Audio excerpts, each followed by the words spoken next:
ఏ బాటైనా పర్వాలేదంట, సమయంతో సాగటమే మన సింపుల్ సిద్ధాంతం.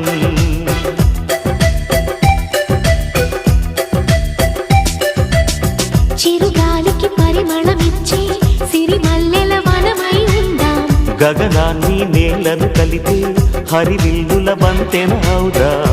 ఆనందం అంటే అర్థం మనమందా, ప్రతి పూట పాటై సాగే హుషారు సరిగమలో.